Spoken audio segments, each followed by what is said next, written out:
নমস্কার বন্ধুরা, আশা করি আপনারা সবাই ভালো আছেন। আপনাদের সবার ভালোবাসা নিয়ে আমরা আজকে এসেছি। আমরা দেখছিলাম কিন্তু শাকিন শারিশুড়ি নাটক বন্ধুরা। শাকিন শারিশুড়ি নাটকের আমরা কিন্তু ৬১ থেকে যে ৬৭ এপিসোড সেই এপিসোড দেখেছি। কালকে আপনারা অলরেডি দেখেছেন কিন্তু মন্ডল সাহেব কিন্তু একটা বন্দুক বের করেছে, পুরনো বন্দুকটা। সেটা দিয়ে কি করবে আমরা জানি না।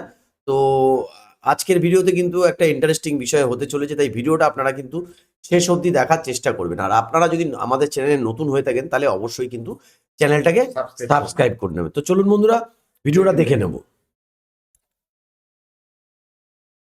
কান্তে কান্তে ঘুমাই যখন স্বপ্নে তোমায় দেখি, ঘুম ভাঙিলে নয়ন জলে তোমার এর নাম খুব কষ্ট কিন্তু। দেখি।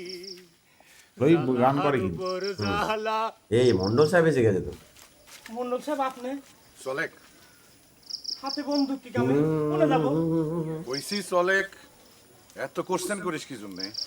তাহলে খালাতো ভাই ডাকবো নাকি? না, যে খালাতো ভাইকে ডাকবে নাকি? এইটা হলে আয়।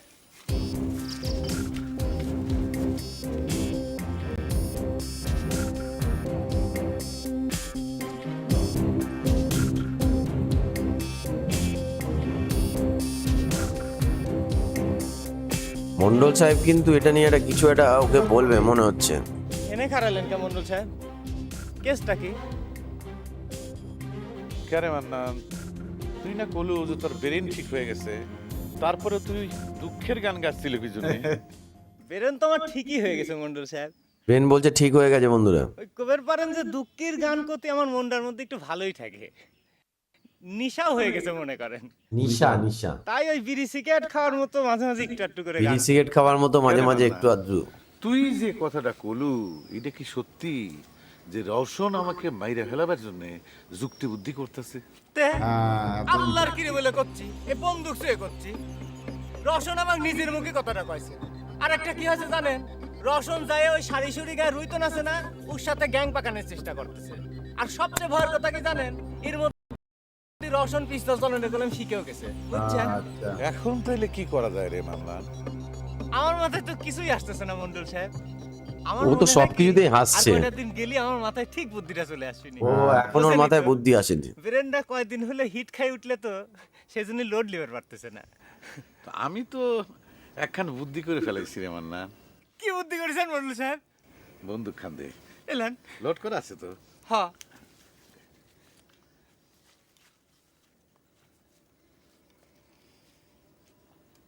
আমি তো তোরে মাইরে ফেলাবার চাই, তারপর রওশনের নামে মামলাটা দিয়ে তাক আমি খুনের মামলায় ফাঁসাই দেব। এই জন্যই তো এখানে নিয়ে আইছি। ভালো করছি না রে গাদা? মন্ডল সাহেব, আপনি কি যা করতে যাচ্ছেন তারায়, বলতো? কি লোক রে ভাই। আপনি কি মারে ফেলাবেন? মন্ডল সাহেব তো ডেঞ্জারাস লোক। বুদ্ধি করবো কে? আরে গাদা, কালি তুই আমারে ভালোবাসিস না?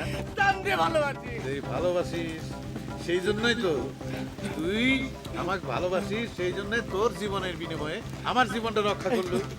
মন্ডল সাহেব, আমার যখন ব্রেনটা শর্ট হয়ে গেছিলে, তখন যদি আপনি মারে ফেলাতেন আমার কোনো দুঃখ ছিল না। আমার ব্রেনটা ভালো হয়ে যাওয়ার পর কি জন্য মারবেন মন্ডল সাহেব? এটা কোনো ইনসাফ আছে কষ্ট? কথায় আছে বলছে না? ইনসাফ করার কথা বলছে। নিজে ভাবলে বাপের নাম সব। মন্ডল সাহেব কিন্তু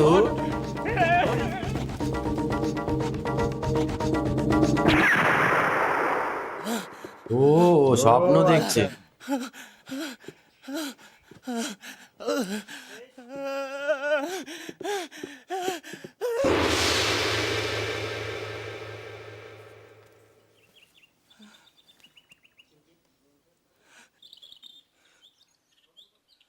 এই পুলি, এই, এই মান্নান, এই মান্নান। মান্নান তো ভয় আর ওদিকে যেতেই চাইছে না। আপা কি গুলি করেছে? আপা আপনি গুলি করেছেন? আরে আমি গুলি করেছি, আমি গুলি করলে তো আমার হাতেই বন্দুক থাকতো। এই মান্নান, এই হান্নান, এই মান্নান। মন্ডল সাহেব, হ্যাঁ? গুলি হলো নাকি? নাকি কি রে? এই একটা জলজন্ত গুলি হয়ে গেল, আর তুই করছো কি রে? না, আমি মনে করলাম যে স্বপ্নের মধ্যেই ঘটনাটা ঘটে গেল নাকি। তো মন্ডল সাহেব গুলি করলে কিটা কোন তো? কেসটা কি? সে কথা আমাকে জিজ্ঞাসা করছিস কি জন্যে? হ্যাঁ, বুঝিস না কি হচ্ছে? হ্যাঁ, গাদা চাউল হয়ে গেল নাকি? এ বাড়িতে কত বড় ষড়যন্ত্র শুরু হয়েছে একটু চিন্তা করে দেখ। কি হয়েছে কি হয়েছে? সামান্য একটা ব্যাপার নিয়ে একবারে বাড়িঘর মাথায় বিয়ে করে তো কোনো ফেলেছো। ব্যাপার না, গুলি হ্যাঁ, চালিয়েছে তোমার কি মনে হয়েছে হচ্ছে বলতে? কোনোদিন গুলি দেখো নাই? বলছে গুলির শব্দ শুনো। মানে ওর কোনো ব্যাপারটা কোনো সামান্য ব্যাপার হয়ে গেল। পাত্তাই দিচ্ছে না। দেখো কি ডাগুলি করেছে, কিসের জন্য এই গুলি রসুন করেছে। আমি কিন্তু তার সব হিসাব নিয়ে ছাড়বো। হ্যাঁ, তোমরা পাইছাও কি রসনে মা? চুপ থাকো, কেউ কিছু পাই নাই। তোমার টিপসই করে তো কেউ গুলি করে নাই। তুমি এত অস্থির হচ্ছ কিসের জন্য? চাচি গুলিটাকে রসুন ভাই করেছে। আর কইস নে মা, আমি তো প্রথমে গুলির শব্দ শুনে ভাবতেছিলাম তোর বাপে গুলি করিছে। বাহ। তারপর রসনের কথা যায় দেখি রসন পিস্তল খান নিয়ে নাড়াচাড়া করতেছে, ফস করে গুলি বার হয়ে গেছে। কোনো ব্যাপার নেই। সাংঘাতিক কথা তো। এ কি খেলনা পিস্তল নাকি যে সে সালপালের মতো সে তালে খেলবে লাগে গেছে? আই তুই চুপ কর, তুই আবার দৌড় পড়ে এসেছিস কিসের জন্য? এবারে চাকর বাকর সব মন্ত্রী এমপি হয়ে গেছে। যা যা এখান থেকে যা। সাত সকালে একেবারে বাড়িঘর মাথায় করে তুলিস। চল।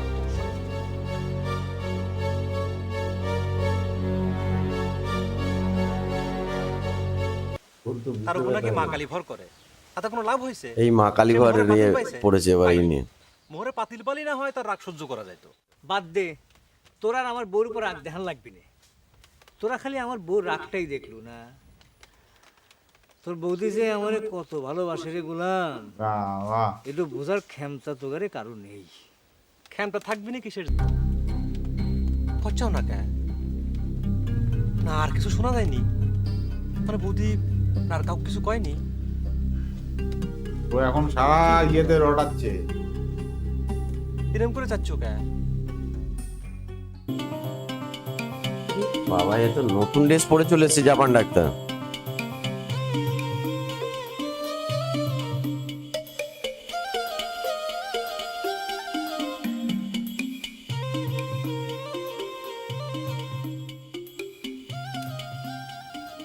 পাশে সারাক্ষণ থেকে আমার বাড়ি। আসসালামু আলাইকুম ভাবি, কি করেন ভাবি? এই রে, কে ভাবি কে? আর সালাম দিয়ে সম্মান করা হচ্ছে কি জন্য আমি বুঝলাম না তো ডাক্তার।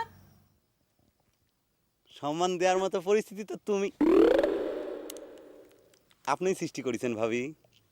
তুমি কাকে বিয়ে দেবে বলেছে না? আমার মনে হচ্ছে ওই জন্য ভাবি বলছে। গতকাল আপনার প্রস্তাবে রাগ হওয়াটা আমার উচিত হয় নাই ভাবি। কোন আমাকে ক্ষমা করেছেন। আর ক্ষমা করি বা কি হবি আর না করি বা কি হবি, যা হওয়ার তা হয়ে গেছে। বুঝলাম না ভাবি কি এই করছেন। যে ওর ইয়ে বলেছে না। বাবা বিলকিস তুমি বলে দাও। মানে আপনার ননদ বিলকিসের কি এক রাত্রির মধ্যে বিয়ে হয়ে গেছে? এত বড় সর্বনাশ আমার কিডা করলো ভাবি? তুমি এত বেশি বোঝো কি জন্য? কিটা করেছে তার বিয়ে হয়ে গেছে? না তালি পরে যে আপনি করছেন তাক ভুলে যাওয়া লাগবে। যাক আমি আজ পর্যন্ত এক নজর দেখ ফিরে পাইলাম না, তাক ভুলে যাওয়ার কথা করছেন কিসের জন্য? পাত্র হিসেবে খুবই অযোগ্য আপনার এই বিয়ের বাজারে ভাবি। তা আমি কই পারবো না। তবে একটা কথা কই ভাই, তার বংশ নিয়ে কিন্তু তোমার এত কথাবার্তা কয় একদম উচিত হয় নাই। সে সেই রকম দুঃখ পাইছে। ঠিক আছে ভাবি, আমি যদি তার মনে কোনো দুঃখ দিয়ে থাকি, কার বংশ নিয়ে কথা বলেছে? তার সাইডখানে হাত পা ধরে আমি ক্ষমা চাইলে মনে, সে তো আমার সম্মানী মানুষ তাই নিয়ে তার কাছে ক্ষমা চাইতে তো আমার কোনো দোষ ত্রুটি নাই, কোনো ক্ষতিও নাই। আমি আমার ভুল স্বীকার করতেছি ভাবি। কালকে রাত্রিবেলা বুঝছেন শুয়ে শুয়ে যখন চিন্তা করতেছিলাম তখন তো ঠিকই ভাবলাম যে বিলকিসের সাথে আমার বিয়ের প্রস্তাব আমি রাগ করলাম কিসের জন্যে। সেজন্যই তো সকালবেলা উঠে বুঝছেন এই দেওয়া করে পরিবারটি করি আপনার সামনে এসে হাজির। অভিনয়টা করছে কিন্তু মারাত্মক। হ্যাঁ, দাওয়াত দিন। বধু যায়নি? বধু তুই কি এখনই লিওখান থেকে? ভাবি আমার সাথে দেখা করবে এসে কোনো লাভ নাই। হাত পা ধরে আমি ক্ষমা চাইলে মনে, সে তো আমার সম্মানী মানুষ তাই নিয়ে তার কাছে ক্ষমা চাইতে তো আমার কোনো দোষ ত্রুটি নাই, কোনো ক্ষতিও নাই। আসলে আগের দিন বড় বড় কথা বলেছে তো ভাবি। কালকে রাত্রিবেলা বুঝছেন শুয়ে শুয়ে যখন চিন্তা করতেছিলাম তখন তো ঠিকই ভাবলাম যে বিলকিসের সাথে আমার বিয়ের প্রস্তাব আমি রাগ করলাম কিসের জন্যে। সেজন্যই তো সকালবেলা উঠে বুঝছেন এই দেওয়া করে পরিবারটি করি আপনার সামনে এসে হাজির হয়েছি ভাবি। আমার সাথে দেখা করবে এসে কোনো লাভ নাই। যা হবার হয়ে গেছে। রুইতনের দুলে ভাইয়ের মতের বাইরে আমি তো কিছুই করে পারবো না। সত্যি বেচারির খুবই কষ্ট যে তোমার কালকে সাথে এই কথা জিনিসটা বলতে করলো কেন? দেখলি পারে রুইতনের দুলে ভাই আমার উপর প্রথমে তো বুঝতে রাগ পারিনি। ওঠো না গা, যাও।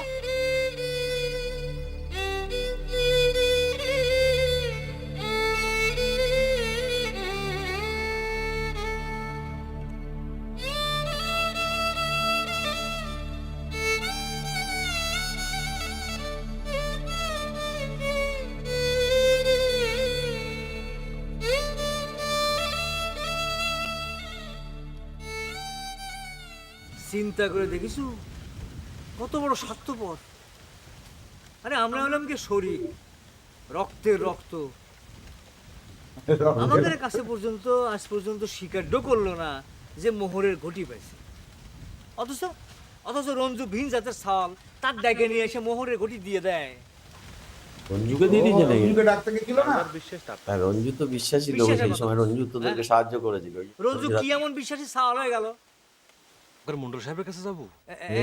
এইখানেই গন্ডগোল। মনের কথাটা বাড়ায় গেল। হ্যাঁ। তুই তো মনে মনে এটাই চিন্তা করতিস, তাই না? মন্ডলে কয়া খালকা একটা কুমির আনার ব্যবস্থা করতিস।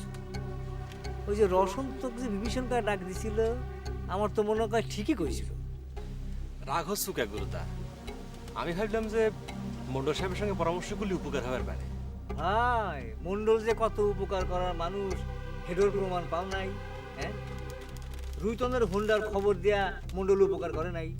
যেখানে সারাই আনবার কথা কইবার যা উপকার পাই নাই আমরা। তাহলে কি করা যায়? থাক, তোরা এত চিন্তা করা লাগবি না, আমাকে জিনিস আমরাই বুঝবো। এই গুরুদা, ওর কিছু হলেই খালি মন্ডলের কাছে যাওয়ার চিন্তা। আমার তো মনে হচ্ছে ঘটনাটা গায়ের কারোরই অজানা থাকার কথা না। হ্যাঁ, গোলাম যেভাবে কয়ে বেড়াচ্ছে, কোনদিন জানি মন্ডলের কানে চলে যায় সেটা আমি ভাবতেছি। সব ভেজাল বাঁধাইছে আমার পেটের শত্রু। কাকাই ও বললা ছেলে। খবর চাইছিস, হর করে সব কয়ে দিছে। আর ও ছোট মানুষ, ও কি বুঝবে? আর এসব জিনিস ধামা চাপা দিয়ে রাখা যায় না। গোবরের গন্ধের গন্ধ ছড়াবে। সি সি সি সি, এ তুমি কিসের সাথে কি তুলনা করলে ভাই? কথাটা শুনতে যতই খারাপ লাগুক, চিন্তা করে দেখো, এটা কিন্তু মিথ্যে না। বাদ দাও ভাই তোমার মারফতি কথাবার্তা। ভগবান যখন একটা জিনিস দিছে, এখন সেটা কিভাবে রক্ষা করা যায় সেই চিন্তা করো। তোমার কথা যদি সত্যি হয়ে যায়, মন্ডল যদি যায় নাই যায় ব্যাপারটা, তাহলে কি উপায় হবে? সেটাই ভাবতেছি, কি করা যায়। মন্ডল সাহেব যদি একবার জেনে যায় তাহলে কিন্তু বিশাল ঝামেলা। দেখে নিয়েছে। রঞ্জুর কাছে খবর দিয়েছে মানে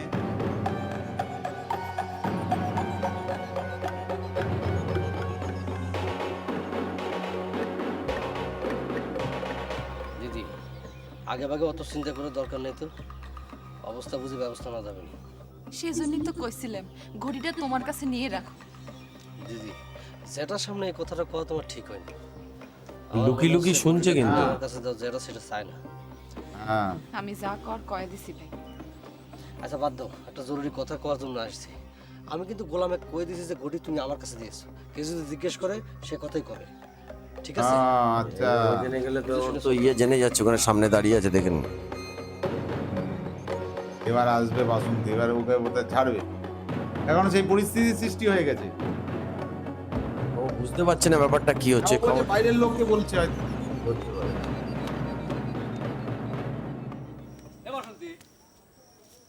এদিক কোনে গেছিলে? কনে আর যাবো, তোর বিধবা বৌদি লীলে দেখে আসলাম। একটা ভিন জাতের মানুষের কালে কোলের মধ্যে বসে কথা আসে, আর আপন রক্তের মানুষের সাথে কথা কতে গেলে পরে মুখখান কালা হয়ে যায়। কেটো রঞ্জু না তো? হয় রঞ্জুই তো, তার সাথে তো বসে বসে মুখের সাথে মুখ লাগা সলা পরামর্শ চলতেছে। হ্যাঁ, তাহলে তো ঘটনা সত্যি মনে হইতেছে। কি ঘটনা? তোমার বৌদি কি আবার তার সাথেও? আরে না না, ধুর, গোলাম ওর খালি উল্টো পাল্টা সারাদিন সন্দেহ। ঘটনা ঘটেছে। আচ্ছা আচ্ছা, চল ঘরে চল, করছি। মানে ও মার্কেটে রোডে দিয়েছে, রঞ্জুর কাছে ওটা আছে। এই জাপান ডাক্তার আবার কোথায় এসছে কে জানে। কত মনে হয় শুটিংটা ভাই, বর্ষাকাল। আসসালামু আলাইকুম। এই রে, মেয়ে ভাই, আমি আপনাকে সালাম দিছিলাম। সালাম আলাইকুম। আরে নি হাসা হাসা সালাম দিছনি না, হাসলামি করো। তোমরা তো মতি গতি বুঝি না। সি সি সি সি সি মিয়া ভাই, ফালামাদ আপনি কেউ কোনোদিন ফাজলিমি করে? এমনি আমি আপনার সাথে মেলা বিয়াদবি করে ফেলাইছি মিয়া ভাই। হাসানি যাক, এতদিন ধরে বুঝছো, খুশি হইলাম। কিন্তু কবিরাজ তুই আরে হঠাৎ করে মিয়া ভাই কইলা কিলে এটা কসাই? মিয়া ভাই না কয় তো ভুলই করেছিলাম ভাইজান। আপনাকে যে কথা কইছি সেজন্যই আমি আপনার কাছে ক্ষমা চাচ্ছি। আমার আসলে ভুল হয়ে গেছে। আপনার বংশ দিলে আমি গালিগালাজ করেছি, তো এটা ঠিক হয় নাই ভাইজান। ভাবির মুখে যখন শুনছি যে আপনি নাকি রাগ করেছেন আমার উপর, তখন থেকে আমি সাইকেলে করে আপনাকে খুঁজে বেড়াচ্ছি। আপনি কনে। ঠিক আছে, যাও, তোমার মাফ করে দিলাম। তালিপারে মিয়া ভাই, আপনার বোন বিলকিসে কি আমি পাচ্ছি? কি কইলি তুই? ওরে হালারু, তোমার না বুঝছি তুই আরে কিলে মিয়া কেন ভাই এত কই ভালো ডাকা? ব্যবহার করছে? এই বোন, যতই তুই মিয়া ভাই কই আর ঠ্যাং জড়াই ধরছে জাপান, আই বাসি থাকতে আর বোনের লগে তোর বিয়ে হইতো না, এই কথা তুই জানি রে আজকে। কে মিয়া ভাই? তো বন্ধুরা, অসাধারণ কিন্তু নাটকটা চলছে, দেখতে সব পেলেন। মিলিয়ে মিশিয়ে কিন্তু নাটকটা কিন্তু একটা জমে উঠেছে। বিশেষ করে এবার আমি প্রথমেই আপনাদের বলেছিলাম আমরা এই আগের ভিডিওগুলোতে যে এবার কিন্তু একটা বড় রকমের ঘোটালা ঘটতে চলেছে শারীশুরি গ্রামে। তার কারণ রঞ্জু বাইরের লোকেও কিন্তু যে গুরুদাসের যে বৌদি, সে কিন্তু রঞ্জুকে সমস্ত কিছু বলে দিয়েছে এবং এটা সবাই জেনে গেছে। এবং সবাই কিন্তু এখন মোহরের ব্যাপারটা জেনে যাবে। আমার যা মনে হচ্ছে লাস্ট পর্যন্ত এই মোহরের ভোগ কেউ করতে পারবে না। মনে হচ্ছে লাস্টে যদি রুহিতান বাঁচাতে পারবে, আর কেউ মনে হয় বাঁচাতে পারবে না, নাহলে এটা মন্ডল সাহেবের হাতে খবর চলে যাবে। তো বন্ধুরা, আশা করি ভিডিওটা আপনাদের ভালো লেগেছে। এই ধরনের ভিডিও দেখতে চাইলে অবশ্যই কিন্তু আমাদের চ্যানেলটা সাবস্ক্রাইব করে নেবেন, কারণ আমরা আমাদের চ্যানেলে কিন্তু এই ধরনের ভিডিও কন্টিনিউ আনতে থাকবো। তো আজকের মতো এখানেই শেষ করছি। আবার আপনাদের সাথে কালকে দেখা হবে একটা নতুন ভিডিওতে। ততক্ষণে সবাই ভালো থাকবেন, সুস্থ থাকবেন।